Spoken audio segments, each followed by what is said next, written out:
ঘর থেকে একজন আল্লাহর বান্দি আল্লাহকে ডাকতেছে আর বলতেছে, আল্লাহ আমি তোমার প্রতি খুশি, তোমার প্রতি রাজি, তুমি আমাকে ভালোবাসো। আলহামদুলিল্লাহ বলেন। আব্দুল্লাহ ইবনে মুবারক চিন্তায় পড়ে গেল। ছোট্ট একটা কুড়ের ঘর, একজন মহিলা এই ঘরের মধ্য থেকে বলে, আল্লাহ তুমি আমাকে ভালোবাসো, তুমি আমাকে পছন্দ করো, এই জন্য আমি খুশি। আব্দুল্লাহ ইবনে মুবারক চলে যায়, সকালবেলা আল্লাহর বান্দিকে ডেকে পাঠায়। ও আল্লাহর বান্দি, আমি শুনেছি তুমি বলেছো আল্লাহ পাক তোমাকে নাকি ভালোবাসে, তোমাকে পছন্দ করে। ও আল্লাহর বান্দি, তুমি বলো কেমন করে তুমি বুঝলা? কে তোমাকে বলেছে, কে তোমাকে জানিয়ে দিয়েছে যে আল্লাহ পাক তোমাকে ভালোবাসে, যে আল্লাহ পাক তোমাকে পছন্দ করে? তোমার কাছে ওহী আসে নাকি?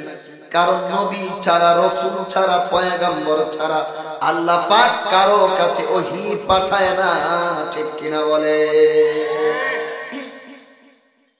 ও আল্লাহর বান্দি, তুমি বলো কেমন করে তুমি বুঝলা? আল্লাহর বান্দি রেখে বলে, আব্দুল্লাহ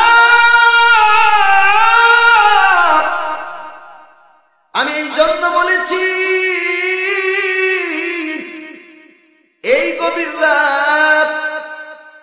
গভীর রাতে কেউ সজাগ নাই, সব মানুষগুলো ঘুমিয়ে আছে, কিন্তু আমাকে আল্লাহ তাআলা তার ইবাদত করা, জিকির করার তৌফিক দিয়েছে।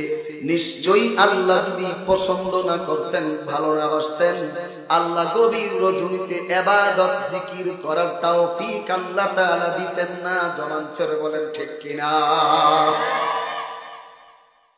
এজন্য মুহতারাম হাজিরিন, এই গভীর রাতে যারা বসে থাকবেন, নিশ্চয়ই আল্লাহ তাকে পছন্দ করছেন, ভালোবেসেছেন, ঠিক কিনা? কারণ মাহফিলটা একটা জান্নাতে যাওয়ার উসিলা হয়ে যেতে পারে। আগে বলেছি, আবারও বলি, পৃথিবীর কোন মানুষ জানে না, কোন হাজী সাহেব বাইতুল্লাহ গিয়ে একথা বলার কোন শক্তি নাই, কোন নামাজি, কোন ইমাম সাহেব, কোন পীর সাহেব, কোন খতিব সাহেব, মাদ্রাসার সভাপতি সাহেব, মুহাদ্দিস সাহেব একথা বলার কোন সুযোগ নাই। আল্লাহ এ কাজের বিনিময়ে জান্নাত দিবে, ঠিক কিনা বলেন? কথা বুঝতেছেন? বলার কোন সুযোগ, কোন কাজে দেয় জানে কে? আরে ভাই জোরে বলেন না, জানে কে? কিতাব থেকে বলছি, হযরত হাসান বসরি রাহমাতুল্লাহ আলাইহি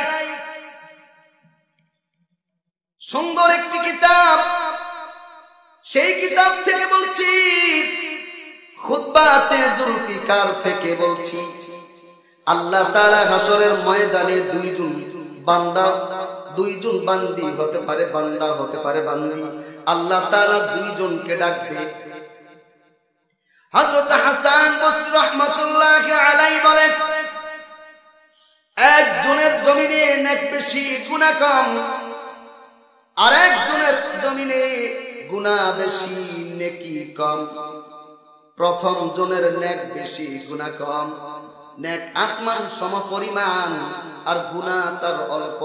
দ্বিতীয় জনের গুনাহ বেশি, নেকি কম। আল্লাহ তাআলা প্রথম ব্যক্তিকে ডেকে বলবে, বান্দা আমার, তোমার জীবনে যত নেকগুলো অর্জন করেছো, নেকগুলো দাও। সব নেকগুলো যখন আল্লাহ পাকের কুদরতি হাতের মধ্যে দেওয়া হবে, ভাই আল্লাহ তাআলা প্রথম ব্যক্তির নেকগুলো মিজানের পাল্লায়, একটা পাল্লায় রাখবে। আমার কথা বুঝতেছেন? আল্লাহ পাক অপর পাল্লায় আল্লাহ পাকের বান্দার গুনাহগুলো রাখবে। গুনাহ প্রথম পাল্লায় রাখবে নেকি, দ্বিতীয় পাল্লায় রাখবে কি? জোরে বলেন। হযরত হাসান বসরি রাহমাতুল্লাহ আলাইহি বলেন, আল্লাহ পাকের বান্দার এত বেশি নেকি, এত বেশি নেকি, নেকের কাছে গুনাহ অল্প, জান্নাত পরিমাণ তার মাত্র গুনাহ। কিন্তু দেখা যাবে হাসরের ময়দানে গুনার পাল্লা ভারী হয়ে যাবে, নেকের পাল্লা তার হালকা হয়ে যাবে। নাউজুবিল্লাহ বলেন।